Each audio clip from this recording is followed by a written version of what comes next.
World cinemascope நேயர்களுக்கு வணக்கம். Nandini 2 stop ஆனதுக்கு அப்புறமா மறுபடியும் இன்னொரு ஷாக்கிங்கான நியூஸ். லாஸ்ட் 2-3 டேஸாவே நிறைய பேர் எங்கிட்ட கேட்டிருந்தீங்க, சித்தி 2 சீரியல் முடிய போதா, ராதிகா மேடம் சீரியல் வந்து விலகிட்டாங்களான்னு. ஸோ நீங்கள் கேட்டதை பற்றி இந்த வீடியோவில் டீட்டெயில்டாக அப்டேட் பண்ணியிருக்கேன். ஸோ இந்த வீடியோவை ஸ்கிப் பண்ணாமல் ஃபுல்லாக பாருங்கள். ஃபஸ்ட்டு ராதிகா மேடத்தோட அனௌன்ஸ்மெண்ட் பற்றி சோசியல் மீடியாவில் வந்துட்டு இருக்க நியூஸை பற்றி பார்க்கலாம். அதுக்கு அடுத்ததாக ராதிகா மேடம் என்ன மாதிரியான அனௌன்ஸ்மெண்ட் கொடுத்தாங்க, அவங்க என்ன பிளானில் இருக்காங்க அதை பற்றி பார்க்கலாம். ஃபைனலாக ராதிகா மேடம் இனி சீரியல் நடிப்பாங்களா இல்லையான்னு பார்த்துடலாம். ராதிகா மேடம் டிவி சீரியல் வந்து விலக போகிறதாவும் சீரியல் நடிப்புக்கே குட் பை சொல்ல போகிறதாவும் சோசியல் மீடியாவில் நியூஸ் வேகமாக பரவிட்டு இருக்கு. ஸோ இந்த நியூஸால் ஆடியன்ஸ் எல்லாருமே வருத்தத்தில் இருக்காங்க. எப்போவுமே அரசியல் கட்சியை பொறுத்த வரைக்குமே அதோட நிர்வாகிகளை கூப்பிட்டு ஆலோசனை கூட்டம் நடத்துவாங்க. அந்த மாதிரியான ஒரு ஆலோசனை கூட்டம் ஜனவரி 28ஆம் தேதி வியாழக்கிழமை சமத்துவ மக்கள் கட்சி சார்பாக நடந்துச்சு. அந்த கட்சியோட தலைவர் ஆக்டர் சரத்குமார், இதோட மகளிர் அணி செயலாளர் ராதிகா சரத்குமார். அந்த கூட்டத்தில் ராதிகா சரத்குமார் சில விஷயங்களை பேசினாங்க. அது என்னன்னா, கோவிட்-19 பிரச்சனையால் உலகம் ஃபுல்லாகவே இருக்கிற மக்கள் எல்லாருமே பாதிக்கப்பட்டிருக்காங்க. அந்த டைமில் சமத்துவ மக்கள் கட்சியை சேர்ந்தவங்க நிறைய இடங்களுக்கு மக்களுக்கு ஹெல்ப் பண்ணாங்க. அதே சமயம் தலைவர் சரத்குமாருக்கு கோவிட்-19 வைரஸ் ஸ்ப்ரெட் ஆச்சு. அந்த டைமில் ஜாதி மதம்னு பார்க்காம எல்லாருமே சரத்குமார் குணமாகணும்னு சொல்லி ப்ரே பண்ணாங்க. ஸோ அவங்க எல்லாருக்குமே தேங்க் பண்ணிக்கிறேன்னு சொல்லியிருந்தாங்க. இந்த வருஷத்தில் சட்டமன்ற தேர்தல் வரப்போகுது. பட் திமுகவில் கலைஞர், அதிமுகவில் ஜெயலலிதாவும் இல்லை. இந்த ரெண்டு தலைவர்களுமே இல்லாத சூழ்நிலையில் நடக்க போகிற ஃபர்ஸ்ட் சட்டமன்ற தேர்தல். ஸோ சமத்துவ மக்கள் கட்சி இந்த எலெக்ஷனில் வின் பண்ண நம்ம எல்லாருமே ஒர்க் பண்ணணும். அதுக்காக வரப்போகிற எலெக்ஷனில் ஃபுல்லாகவே இன்வால்வ் ஆக போகிறேன். இந்த ரீசனால் டிவி சீரியல் நடிக்கிறதுலேருந்து கொஞ்சம் கொஞ்சமாக விலகி ஃபுல்லாகவே அரசியலுக்கு வரப்போகிறேன்னு சொல்லி ஃபைனலாக தன்னோட பொலிட்டிக்கல் என்ட்ரி எல்லாருக்குமே தெரியப்படுத்திட்டாங்க.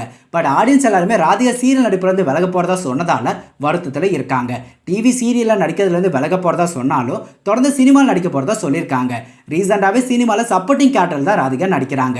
ஸோ அதனால் பொலிட்டிக்கல் என்ட்ரிக்கு எந்த ப்ராப்ளமும் இருக்காது. பட் சீரியல் அப்படி இல்லை, ஃபுல் டைமாக நேரம் ஒதுக்கணும். இப்போ சித்தி 2 சீரியலில் ஃபீமேல் லீடாக நடிக்கிறாங்க.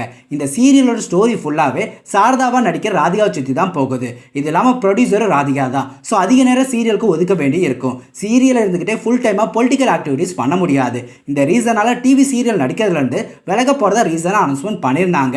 ஒரே அடியாக சீரியல் வந்து விலக மாட்டாங்க, கொஞ்சம் கொஞ்சமாக தான் விலகுவாங்க. சித்தி 2வோட ஸ்டோரியை ராதிகாவை சுற்றி தான் போகுது. இப்போ சீரியலில் ராதிகாவுக்காக பார்க்குற ஆடியன்ஸ் தான் அதிகம். ஒர்க்கிங் பீப்புள்ஸோட கான்ட்ரிபியூஷன் டே டைம் சீரியலில் சுத்தமாக இருக்காது. பட் பிரைம் டைம் சீரியலில் கொஞ்சம் அதிகமாகவே இருக்கும். அதிலே சித்தி 2 சீரியலில் ரீசெண்டாகவே நிறைய பேர் பார்க்குறாங்க. கவின் வெண்பாவுக்காக மினிமம் லெவலில் தான் சீரியலில் ஆடியன்ஸ் பார்க்குறாங்க. மெஜாரிட்டியாக ராதிகாவுக்காக தான் சீரியலை பார்க்குறாங்க. ஸோ ராதிகா சடனாக சீரியல் வந்து விலகிட்டால் சீரியல் சுத்தமாகவே டவுன் ஆகிடும். அதனால் படிப்படியாக தான் விலகுவாங்க. சீரியல் நடிப்பில் இருந்து தான் ராதிகா விலகதான் சொல்லியிருக்காங்க. மற்றபடி சீரியலை ப்ரொடியூஸ் பண்ணுறதுலேருந்து விலகிறதா சொல்லலை. ஸோ எப்பவும் போல் ராடான் மீடியா சார்பில் சீரியலை தயாரிப்பாங்க, கூடவே சினிமாலேயும் நடிப்பாங்க. சித்தி 2ல இருந்து இப்போதைக்கு ராதிகா விலகலை. அவங்க விலகிறதா இருந்து அஃபிஷியலாக அனௌன்ஸ்மெண்ட் பண்ணுவாங்க. பட் இது வரைக்குமே சீரியல் வந்து முழுசாக விலக போகிறத பற்றி எந்த ஒரு அனௌன்ஸ்மெண்ட்டுமே கொடுக்கல. ஸோ சித்தி 2 சீரியல் இப்போதைக்கு முடியாது, எப்பவும் போல் கண்டினியூ ஆகும். சித்தி 2லேருந்து ராதிகா எப்போ விலகுவாங்கன்னு இன்னும் கன்ஃபார்ம் ஆகலை. இப்போதைக்கு ராதிகாவை சீரியலை பார்க்க முடியாதுன்னு சொல்லி யாருமே கவலைப்பட வேண்டாம். இந்த விஷயத்தில் என்னோட ஒப்பீனியன் என்னன்னா, சீரியல் வந்து ராதிகா விலகிறதா இருந்தாலும் சித்தி 2 சடனாக முடிக்க மாட்டாங்க. ராடான் மீடியா சார்பில் ராதிகா தொடர்ந்து சீரியலை தயாரிப்பாங்க. ஏன்னா அவங்களோட முக்கியமான பிஸ்னஸே டிவி சீரியல், ரியாலிட்டி ஷோ, சினிமானு இதை ப்ரொடியூஸ் பண்ணுறது தான். அவங்க அப்பா காலத்துலேருந்து இப்போ வரைக்குமே பல வருஷமாக சினிமாவே அதை பேஸ் பண்ணி இருக்கிற தொழில்துறையை கண்டினியூ பண்ணுறாங்க. ஸோ சீரியல் நடிப்பில் இருந்து மட்டும்தான் படிப்படியாக விலகுவாங்க. டிவி சீரியலில் இருந்தோ இல்லை சினிமாவில் இருந்தோ நிரந்தரமாக விலக மாட்டாங்க. அவங்களுக்கு இருக்கக்கூடிய பெஸ்ட் மார்க்கெட்டிங் சோர்ஸே டிவியும் சினிமாவும் தான். ஸோ இந்த வீடியோ பிடிச்சிருந்தா லைக் பண்ணுங்கள், எப்பவும் போல சேனலுக்கு சப்போர்ட் பண்ணுங்கள். மீண்டும் அடுத்த வீடியோ சந்திக்கலாம். பாய்.